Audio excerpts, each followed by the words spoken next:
What up, what up, what up? It's your favorite YouTuber's favorite YouTuber. That's right, y'all. It's your boy, the Options Boss, sliding up on y'all. Listen, guys, today we're going to be breaking down SPY charts for options trading purposes. So, with that being said, you already know how I go. You a veteran of the channel, go down below, drop a comment, make sure you like the video. Every time you do, your support helps my channel grow, and I appreciate that so much. Also, watch this video from beginning to end. When you watch from beginning to end, you're going to learn throughout the entire process, and the YouTube algorithm is going to love me, and for that, I'm going to love you. Oh Now, yeah. if you're new to the channel, well, that wasn't supposed to happen like that. This is a voiceover, guys, because that area got blurred out a bit. But if you're new to the channel and you're interested in options trading, I'm your boy. I'm the options boss. I'm going to give you the game from A to Z and let you know how the thing go. So what you need to do is you need to go down below, subscribe to the channel, click the notification bell, and click all notifications. And when I drop these Get Money Jewels, YouTube is going to make sure you get it first things first, right off the press, so we can put these game plans and strategies right into play the very next day, soon as the market opens. Now, guys, you already see the chart right there. Today we're going to go over SPY and QQQ and DIA and IWM. Those are the four major indices, and pretty much everything you trade is going to be affected by how those stocks move, whether it's bullish or bearish. So I like to go through those stocks. I like to see if the stock is bullish or bearish, and then I know I can trade that stock itself or a stock inside that indice. So for example, if SPY is bullish, I know that Tesla might be bullish. It doesn't always go that way. There's always going to be outliers, but it gives you a good heads up. So this is how I prepare for that. Now, I do apologize for the voiceover, but we're going to switch it back over to the original audio so you guys can see what I'm talking about in this video. Watch the chart, learn, drop comments, ask questions, and this way you'll start to understand how the Big Four is very important and how it's going to help you become a better trader the more you pay attention to the Big Four. So with that said, we're going to switch over to the new audio now. My apologies for that, y'all. Let's get to it. My IWM. You want to know stocks that's inside those ETFs, and you want to know when that ETF is bullish or bearish, so you can try to find stocks inside that particular ETF that's bullish and bearish. So now, guys, this is my chart. This is Trend Spider. This is where I do all my heavy studying and note keeping and things of that nature. So right here, you see I have a few EMAs highlighted. I have the 8-day EMA, I have the 20-day EMA, the 50-day EMA, the 100-day EMA, and the 200-day EMA. Now, you might ask yourself, why do I got all these EMAs? And it's very simple. These EMAs act as a level of support or resistance throughout each ticker. And sometimes it can be strong support or resistance. And because I know that, I like to have these available so when a stock bounce or reject at a certain area, I can see why it's bouncing or why it's rejecting. So that's why I like to have all of these up. A lot of traders use these. They're very common, so I stick with these because they're very common. You can use any EMAs you want. Some people use a 5-day, some use a 9, some use a 21, etc., etc. But I find these to be the most common and the most pertinent to how I like to trade. So you do see all those EMAs right there. Now, that being said, you'll also see the RSI. I pay close attention to the RSI. It gives you great detail on when the stock could be getting ready to reverse up or down. And down below that, you'll see the MACD. And I use the MACD because the MACD is a very good indicator of what the stock is about to do and what the stock is currently doing. Now, with all that being said, let's jump into SPY, guys. When I look at SPY, this is the chart right here, right? So I'm scrolling around, and you're looking at SPY. You see the breakdown, and then you see the move right here. So it initially was setting up to be an inverted head and shoulders. And an inverted head and shoulders, if you don't know, is a bullish chart pattern. So when you see an inverted head and shoulders, it's usually a good sign. Now, this one invalidated, but I will show you. So you think about a head and shoulders, right? You got the left shoulder, your head, and the right shoulder, right? So when you think about that, you'll see this little area right here sort of being like a left shoulder. And I did say inverted, so it's going to be upside down. If it was a regular head and shoulders, that would be a bearish sign. But because it's inverted, it's a bullish sign. So right here, you see your left shoulder right there, right? Now, if I come over here, this a little bit further down, that area right there will be your head. And then if I got one more, this area right here would sort of be that right shoulder. So when I see that 1, 2, 3 combo, I get bullish, right? So I think the stock is going to be bullish. We ran up a bit. However, we pulled back on these couple candles right here. This candle specifically took us all the way down. The low of that candle was 368.79. So that pretty much nullified, it invalidated the head and shoulders. So we can forget about that, but I did want to show you guys that because I know it's a lot of new traders watching my channel, and I want the new traders to get information so now you can know what an inverted head and shoulders is. But I say that to say that it's sort of nullified, but nevertheless, it was a good thing to see that the very next day, even on a red candle, we still did not create a lower low. So that was a good sign. And then today, we had a bullish candle going to the upside. So that was a good thing to see. Now this candle right here, this candle opened at 377.70. It got as high as 380.57. It got as low as 375.53. And it closed at 379.85. So guys, it was a bullish day. Of course, it was a bullish green candle. And we finished towards the top. So that's a good sign. Now, I am what I like to call, or what is called, a momentum trader. So, that being the case, what I like to do when I'm trading calls, I like to get to the top of the candle and buy calls. Or I like to get to the bottom of the candle and buy puts. So in this case, the top of this candle would be 380.57. So if I saw SPY trading tomorrow above 380.57, I'm going to think that's a bullish sign, and I'm going to think that I can jump in and buy calls there. Now, when I think that, there's ways to confirm it. So you want to look on a chart and find that 380 area if you can. So I'm going to try to... So this right here, if I zoom in a bit, this is around that 380 area right here. So now I'm going to look across the chart, and I see that that is right above an area of resistance. So if I got in there, I know I just broke through resistance, and now I can ride this to the upside until the next area of resistance. And when I say resistance, guys, I'm going to draw this line. I'm going to draw a line right here just because I want you guys to see that resistance. So right, if I can get it straight, right there where you just see me draw that green line, right? So that's good resistance right there. And the reason why I say resistance is because you'll see candles coming right up to that, but not breaking through. It happened on this candle right here. It happened these 3 candles in the middle. This green candle right here, even though we did break through the next day. And then you got a candle right here, which I believe was Friday's candle last week. Today's candle broke through a bit, but didn't finish over it. So, if we could break through that area, we got room to the upside. Now, the next area of resistance, and when I say resistance, what you look for is you look for multiple touches. If you can see multiple candles touching a certain area, that will be considered resistance or support if you're going down. In this case, because we're going up, that would be considered resistance. So, if I was to look upward to find the next area where multiple candles are touching, you could probably say this area right here. I could probably come down a tiny bit.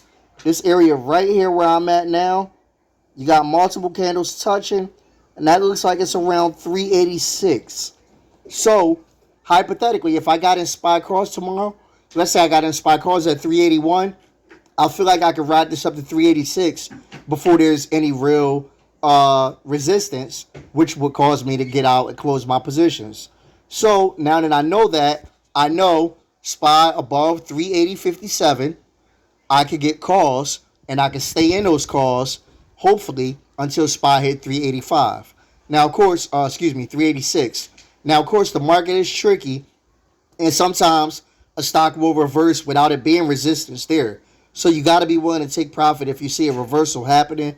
But for the most part, I can get in and I can wait for my target of 386 to happen on SPY. So that's what I will be looking for. Now, the low on that candle that we talked about was 375. So if I saw SPY lower than 375, I could consider puts. Now, if I find 375, this is around 375 right here on the chart, right? So if I looked at that area right there where you see the cursor, if I looked at that area, I could get puts. But I know that we got the next low right around this area, which is the candle right before it. And that would be 370. So I could jump in spot puts below 375 and ride it down to 370 and make some money that way as well. Now, when you're trading, you want to know what your upside move is and what your downside move is. The reason why you want to do that is because you don't want to try to predict the market. You want to be prepared if the market is bullish and be prepared if the market is bearish. In this way, no matter what happens, you'll have a game plan and you'll know to execute. So I know SPY above 380.57, just call it 381. SPY above 381, I could take that up to 386 comfortably. SPY below 375, I could take that to 370 comfortably. So that's my game plan tomorrow for SPY. Now, guys, we're going to go over the same thing on QQQ. Like I said, that's one of the big four. So now you'll see I am on QQQ's chart. You see it right there. All my EMAs are the same. And right here, you'll see another head and shoulder setup. But this one, again, invalidated. So now what I'm looking at, we had the big pullback. That was the invalidation candle. And once we got that big pullback, the next candle, it went a little bit lower. But it finished higher. So that was a good sign. And today, we had the bullish candle today. And that took us even higher than both of those candles, of course. So that candle right there opened at 265.79. Got as high as 268.14. Got as low as 263.57. And closed at 267.59. Closed towards the top again. It was a strong day, but it wasn't as strong as SPY. It's definitely lagging a bit behind SPY as far as strength in the market. Now, when I look at QQQ, I know because I see the high and a low, and I'm a momentum trader, I know above 268.14, I can get calls. So, of course, me, I'm not going to say 268.15, so I'll say 268.50. Above that, I can get calls. Below 263.57 or 263.50, I can get puts. I know that. So now I will look and find the next support or resistance. Now I'm going to cheat right here, and I'm not going to find a support or resistance on QQQ. And the only reason why I'm not is because I know I don't have any interest in trading QQQ tomorrow unless it's to the downside. If it's to the downside, I could be interested in that. I got no upside interest in QQQ right now because tech is just that weak. Now, you might ask how I know that. So if you go down, this is the RSI right here, right? And down one more, you'll see the MACD. And as we go all the way over to the MACD, so the MACD, the way this works, guys, is you have two lines down here. You got the blue line and the yellow line. The blue line is your your short-term line. The yellow line is your long-term line. So when the blue line, aka the short-term line, goes above the yellow line, aka the long-term line, that's a bullish move for the stock. And you can ride that. But when the blue line goes under the yellow line, that's a bearish move for the stock. You can ride that with puts if you want, but not really a good time to ride that with calls. So if you go all the way down to the end of this chart, you'll see my MACD, my blue line is underneath my yellow line. Now this could change because it's not way under. This could change and it could curl up tomorrow and maybe I will get interested. But until it does, I'm not interested in trading QQQ right now. Bullishly, I would only be interested in trading it bearishly. So I'm not even going to go through the whole support and resistance finding on this particular chart. Now, that being said, we'll move over to DIA. And like I said, guys, these stocks you want to watch every day and you want to have them up on your computer every day, however you're trading. So now when I'm looking at DIA, I'll show you the ticker so you see it. Ticker symbol DIA. So when you're looking over at DIA, this one is actually very strong. You'll see right here we kind of pull back a little bit and we're almost bull flagging a bit. So when I say a bull flag is obviously, because of the name, a bullish move, right? So you got think of a flag, right? And the flag is on a pole. So you sort of got your pole going up, right? And then you got your flag. When there's no wind, what does your flag do? Your flag falls down. And then the confirm the bull flag would be the takeoff right up top. So you can either look at this, if you look at short term as a bull flag, or if you look at long term, you can look at this as sort of a cup and handle, which is another bullish setup. So when I say a cup, think about your cup. That's your cup right there, and that's your handle where you hold the cup. Either way, both of those are bullish signs. So when you see that, you know the cup and handle takeoff is right there. Or if you're looking at a short term, you know your bull flag takeoff is right there. Either way, what you want for that takeoff is to get higher than the highest candle on that side. So the highest candle on that side is that red candle. And that candle is, let's see if I get over here. The high of that candle is 330.75. So over 330.75, I know we're either bull flagging or we got a cup and handle. Either way, I know it's bullish. And either way, I know it's money to be made to the upside on this ticker. So we look at today's candle. Today's candle was a green one. That candle it opened at 325.14. It got as high as 328.95. It got as low as 324.15. And it closed at 328.42. So it closed towards the very top. Again, above that 330 number, what was that number? Above 330.75, just call it 331. This thing is bull flagging or cup and handle, and it's a lot of money to be made in that position. Now, the one thing you got to be concerned about is if you look at this down here, this area down here, this is my RSI.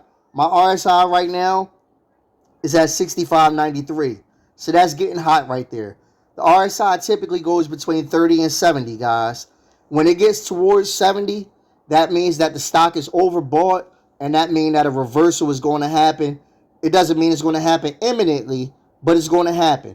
And because we know that when it gets towards this area, we got to slow down. We can't be as aggressive right here, and we got to look for signs of reversal. This doesn't mean you can't trade it to the upside.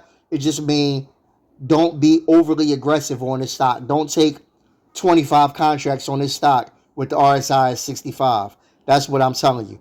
And likewise, if the RSI was down to 30, then what that's telling you is the stock is overbought. And again, and it can go lower than 30 as well. So that tells you that the stock is overbought. And in that case, you want to, again, be looking for a reversal to the upside this time. Doesn't mean it's going to happen imminently, same exact scenario, but we want to look for that upside reversal to see if we can find it and jump in and make some money. So I am interested in DIA because I want to see if this bull flags. And the reason why I'm interested in DIA is not even necessarily because I'm trading DIA. And that's the cool thing about the market. I'm interested in DIA because I'm trading stocks that's involved with DIA. So when you do that, when you know what stocks are inside DIA and you know DIA is bullish, you know you could trade those stocks. And that's what I'm doing right now. So I am interested in DIA to see if it breaks through and we could get that cup and handle going for him completely, or we could get that bull flag for him completely. I'm definitely looking for that. And if you go down below, the MACD is bullish. So I definitely like how that looks for me. Now, at the same time, I still want to be prepared both ways. So I know above 329, I can get bullish. And above 331, I can get real bullish. However, below 324, if I was interested, I could jump into puts right here. I know that because these are my key levels. So you want to watch those levels every day. And guys, I want to show you IWM. And listen, if you are not familiar all the way with how to buy calls and how to buy puts, I did make a video explaining that. So because I was just talking about how Dia is bullish right there, I'm going to link this video right here where I show you guys how you buy calls. I give you guys the basics of call buying, what you look for, what's a strike, what's the expiration date, etc., just to get your knowledge to the point where you're comfortable trading. Because, guys, that's what I'm here for. I'm here to help you get comfortable trading. Now, if we get over to the final, you'll see IWM. This is the final indice of the 4 major indices. And if I look at IWM, I'll see right here, we actually got a little double bottom action.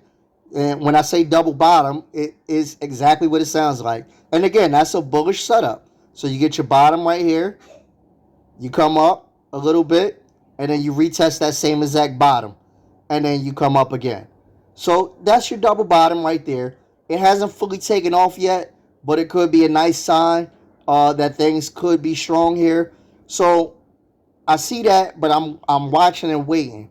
So on IWM, if I zoom in a bit, you'll see the last 2 days we got a doji candle and a doji candle right there as well.